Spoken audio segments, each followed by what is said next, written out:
श्रीवास्तव जी, बहुत ही खुशी की बात है कि मध्य प्रदेश राज्य को इस बार का साहसिक पर्यटन के लिए सर्वश्रेष्ठ खिताब मिला है।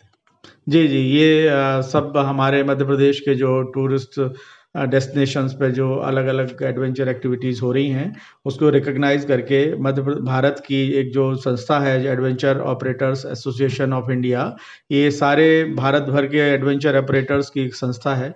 ये रिकॉग्नाइज़ करते हैं और इन्होंने इस वर्ष के लिए मध्य प्रदेश को ये पुरस्कार दिया है। ये पुरस्कार मध्य प्रदेश टूरिज़्म बोर्ड का जितना है, उतना ही हमारे जो ऑपरेटर्स हैं, जो मध्य प्रदेश में एडवेंचर एक्टिविटीज़ संपादित करते हैं, उनके लिए है। और यहाँ जो पर्यटक आते हैं, जो मध्य प्रदेश को सराहना करते हैं, उनका भी उतना ही ये पुरस्कार है। उस सेरेमनी के बारे में कुछ बताइए जब आपने ये अवार्ड हासिल किया और किस प्रकार से मध्य प्रदेश के लिए एक एक बेहतर एटमॉस्फेयर मिला वहाँ पर?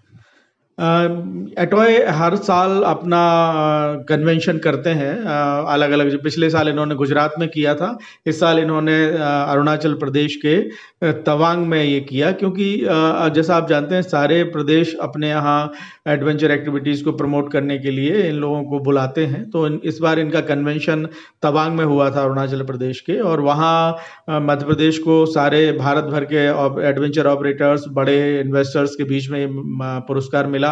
तो ये मध्य प्रदेश के लिए तो निश्चित ही गौरव की बात है। और इस इवेंट में अच्छा ये हुआ कि हमारे माननीय मुख्यमंत्री जी ने वहाँ एक वीडियो संदेश प्रसारित करके एटॉय को अगले साल मध्य प्रदेश में ये कन्वेंशन करने के लिए आमंत्रित किया है।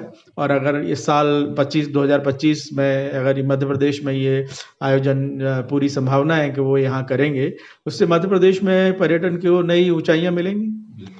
पर्यटन की नई ऊंचाइयां मिलेंगी और साहसिक पर्यटन की जब बात निकलेगी तो मध्य प्रदेश का नाम ऊपर आएगा। हम जानना चाहते हैं कि टूरिज्म बोर्ड की ओर से कौन-कौन से साहसिक पर्यटन के क्षेत्र में काम किए जा रहे हैं? मध्य प्रदेश पर्यटन जो है वो बहुत सारी गतिविधियां संचालित करता है। एक्चुअली हमारे पास हम प्रमोशनल एक्टिविटीज़ करते हैं, बेसिकली संचालित तो दूसरे लोग करते हैं, जो ऑपरेटर्स हैं। तो इसमें हमारे मध्य प्रदेश पर्यटन निगम के माध्यम से भी बहुत सारी, जैसे हमारे पास 13 बोट क्लब हैं जो जिनमें वाटर स्पोर्ट्स की गतिविधियां संचालित होती हैं। कुछ प्राइवेट ऑपरेटर्स हैं जो कैंपिंग गतिविधियां चलते हैं, कराते हैं। बंजी जंपिंग है, या स्नॉर्कलिंग है, ट्रैकिंग है, कैंपिंग है, जिप्सी कैंपिंग है। एडवेंचर की आपने देखा होगा, जिप्सी के ऊपर कैंप लगा के मोबाइल कैंपिंग, ट्रैकिंग, इस तरह की एक्टिविटीज़ हमारे यहाँ मध्य प्रदेश में बहुत शिद्दत के साथ की जाती हैं। तो मध्य प्रदेश के ऐसे कौन-कौन से क्षेत्र हैं या कौन-कौन से ज़िले, शहर हैं, जहाँ पर ये साहसिक पर्यटन को ज़्यादा बढ़ावा दिया जा रहा है और इन्हें आप विस्तार भी देना चाहते हैं आने वाले दिनों में? देखिए, मध्य प्रदेश में पचमढ़ी तो हमारा, जैसे कि प्राकृतिक सुंदरता के लिए आप जानते ही हैं कि वहाँ तो पचमढ़ी हिल स्टेशन के साथ-साथ वहाँ ट्रैक है, और वहाँ फॉल्स हैं जिनमें हमारे एक स्नॉर्कलिंग जैसी गतिविधि भी पचमढ़ी में संचालित होती है। वहाँ पैरासेलिंग है, पैरामोटरिंग एक्टिविटी है, मांडू में भी एक्टिविटी है, ओरछा में हमारी ट्रैकिंग है, साइकिलिंग है, ज़िप लाइन है, और राफ्टिंग है। रिवर राफ्टिंग का एक्सपीरियंस अगर आपको मध्य प्रदेश में कहीं लेना है, तो आप ओरछा में जाके ले सकते हैं।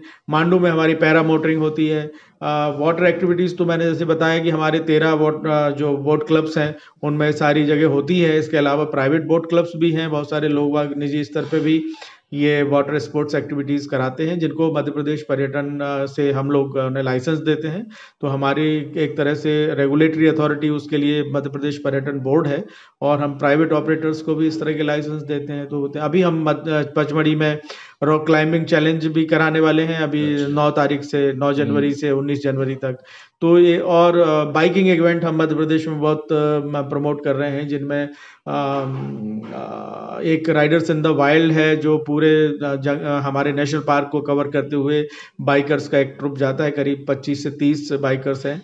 और एक क्वींस ऑन द व्हील का भी हमारा एक इवेंट है, जिसमें महिला राइडर्स जिसमें बाइकिंग करती हैं पूरे मध्य प्रदेश के लिए। तो इस तरह की एक्टिविटीज़ हमारे चलाते हैं। तो साहसिक पर्यटन के क्षेत्र में जब मध्य प्रदेश को सर्वश्रेष्ठ राज्य का पुरस्कार मिला है, तो अब किस प्रकार से ज़िम्मेदारियाँ बढ़ जाएँगी पर्यटन बोर्ड के लिए, पर्यटन निगम के लिए, ताकि वो इन गतिविधियों को बढ़ावा दे दे और ज़्यादा से ज़्यादा लोगों को इसमें जोड़े?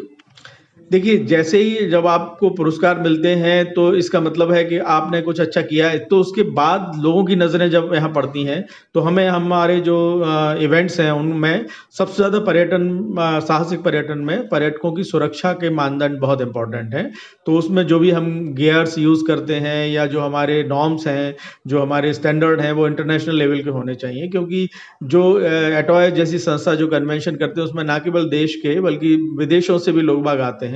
और जब उनको पता पड़ता है कि इस तरह की एक्टिविटीज़ हैं, तो वो नेचुरली वो मध्य प्रदेश में जब आएंगे, तो हमारी जिम्मेदारी ये बन जाती है कि अब हम उनको विश्व स्तरीय अनुभव भी दें और उतनी ही सुरक्षा भी दें, क्योंकि इसमें साहसिक पर्यटन का नाम ही साहस से जुड़ा हुआ है। तो अगर कुछ भी जरा सी भी दुर्घटना होती है, तो हमारी सारी मेहनत पे एकदम पानी फिर जाएगा, आप ये समझ सकते हैं। तो हमारी जिम्मेदारी है कि हम इन सब चीज़ों को विश्व स्तरीय सुरक्षा मानकों पे के तहत लाएं और उसी तरह करें। और मुझे विश्वास है कि हमारे जो ऑपरेटर्स हैं, वो इतने सेंसिटिव हैं और मध्य प्रदेश को लेके इतना उनके अंदर प्रेम है, और मध्य प्रदेश को टूरिज्म की नई ऊंचाइयां देने के लिए उनकी इतनी उत्कट आकांक्षा है कि वो चाहते हैं कि मध्य प्रदेश को हम किसी भी तरह से कम पीछे नहीं रहने देंगे। और श्रीवास्तव जी, एक बहुत ही सुखद पहलू ये भी सामने आया है कि जब प्रधानमंत्री नरेंद्र मोदी जी अभी खजुराहो में कार्यक्रम के सिलसिले में जब आए थे, तो उन्होंने ये मेंशन किया कि अमेरिकी मीडिया ने मध्य प्रदेश को 10 डेस्टिनेशन में एक प्रमुख स्थान दिया है पर्यटन के लिहाज से। तो ये कितना बड़ा समाचार है और कितना सुखद समाचार है। ये तो बहुत ही, देखिए, वॉल स्ट्रीट जर्नल में मध्य प्रदेश को ये उन्हें गो टू ग्लोबल सेक्शन में उन्होंने मध्य प्रदेश को रिकमेंड किया है। तो हमारे नेशनल पार्क्स हैं, हमारी जो प्राकृतिक सुंदरता है, उसके लिए उन्होंने रिकमेंड किया है मध्य प्रदेश को। तो ये तो हमारे लिए बिल्कुल किसी भी अवार्ड से बढ़ के है कि वॉल स्ट्रीट जर्नल में उसे वो छपे और वो उसे माननीय प्रधानमंत्री अपने उद्बोधन में उसको एड्रेस करें। तो ये तो आप जानते हैं कि प्रधानमंत्री जी के एक-एक कथन का कितना असर पड़ता है लोगों के ऊपर। तो जैसे ही ये बात लोगों को मालूम पड़ेगी, तो मध्य प्रदेश में टूरिज़्म में जो हम बहुत सारे एड्स के माध्यम से नहीं कर पाते हैं, वो एक वक्तव्य से मध्य प्रदेश को उतना लाभ मिलेगा। तो आपको क्या लगता है कि अब वो आने वाले समय में किस प्रकार से मध्य प्रदेश का जो परिदृश्य है पर्यटन की दृष्टि से वो लगातार बढ़ता जा रहा है और किस प्रकार से बाकी यहाँ के लोगों की भी जिम्मेदारी बनती है कि वो अपने मध्य प्रदेश को प्रमोट करें, अपनी राजधानी भोपाल को प्रमोट करें या बाकी शहरों को प्रमोट करें एक बड़े फलक पर। देखिए, मध्य प्रदेश कोई भी टूरिज़्म डेस्टिनेशन होता है, तो उसके नागरिक होते हैं, जैसे गोवा चले जाएँ या किसी भी मेजर डेस्टिनेशन पे आप जाएँ, तो उसके नागरिक बेसिकली ब्रांड एम्बेसडर होते हैं। क्योंकि जो पर्यटक आते हैं, वो उनका इंटरेक्शन नागरिकों से या जो वेंडर्स हैं, जो अलग-अलग चीज़ों में इन्वॉल्व हैं, उनसे होता है। तो हमारे प्रयास भी हैं और हमारे लोग-बाग इतने सेंसिटिव हैं कि वो मध्य प्रदेश को एक सेफ और सुरक्षित डेस्टिनेशन के रूप में प्रमोट करेंगे। और आने वाले जो पर्यटक आने वाले सालों में पर्यटकों से उनका जो व्यवहार है, उतना ही टूरिज़्म फ्रेंडली होगा, उनको सही मार्गदर्शन देंगे, सही बातें बताएँगे। तो ये तो हमारी ज़िम्मेदारी है, हमारे साथ-साथ सारे नागरिकों की और सारे हितधारक जो जिन्हें हम स्टेक होल्डर्स कहते हैं, उनकी भी ज़िम्मेदारी है कि वो सब मिलके हम काम करें। और जैसा मैंने पहले भी कहा कि जहाँ स्टेक होल्डर्स हैं, वो हमारे ब्रांड एम्बेसडर हैं। तो हम उनके साथ भी लगातार काम करते हैं, उनको भी ट्रेनिंग कराते हैं, उनका भी एक्सपोज़र कराते हैं। तो ये आने वाले समय में बहुत अच्छा होगा मध्य प्रदेश के लिए। और बहुत जल्दी अब वर्ष 2025 में प्रवेश करने वाले हैं हम। तो 2025 में आप संयुक्त संचालक होने के नाते टूरिज़्म बोर्ड के क्या अनुरोध करना चाहते हैं हमारे श्रोताओं से? और किस प्रकार से एक बेहतर रूप में वो पर्यटन कर सकते हैं आने वाले समय में? देखिए, मैं अपने जॉइंट डायरेक्टर की हैसियत से अपने सारे प्रदेश के नागरिकों से अनुरोध करता हूँ कि वो ज़रूर अपने मध्य प्रदेश के जो विश्व स्तरीय पर्यटन स्थल हैं, उनका ज़रूर एक बार भ्रमण करें, देखें और अनुभव लें। और ताकि वो जब बाहर जाएँ, तो कंपेयर कर सकें कि मध्य प्रदेश किस तरह काम कर रहा है, कितना और अभी क्या करने की ज़रूरत है। और आपके जो सुझाव हैं, जो भी आप हमें मार्गदर्शन देंगे पर्यटन को और अच्छा करने के लिए, हम ज़रूर उस पे प्रयास करेंगे और कोशिश करेंगे कि मध्य प्रदेश पर्यटन आने वाले सालों में बड़ा नाम करे और मध्य प्रदेश में सारे टूरिस्ट मध्य प्रदेश ज़रूर आएँ, जो भी आते हैं, भारत विदेशी या भारत के जो अन्य पर्यटक फ्रेंडली जो स्टेट हैं, जहाँ से लोग वहाँ निकलते हैं घूमने, वो मध्य प्रदेश आएँ और मध्य प्रदेश के डेस्टिनेशंस पे एन्जॉय करें। इतना समय देने के लिए और इतनी बातचीत करने के लिए श्रीवास्तव जी हम आपके बहुत-बहुत आभारी हैं। एक बार फिर से साहसिक पर्यटन पुरस्कार मिलने के लिए हम आपको बहुत-बहुत बधाई देते हैं। Thank you so much.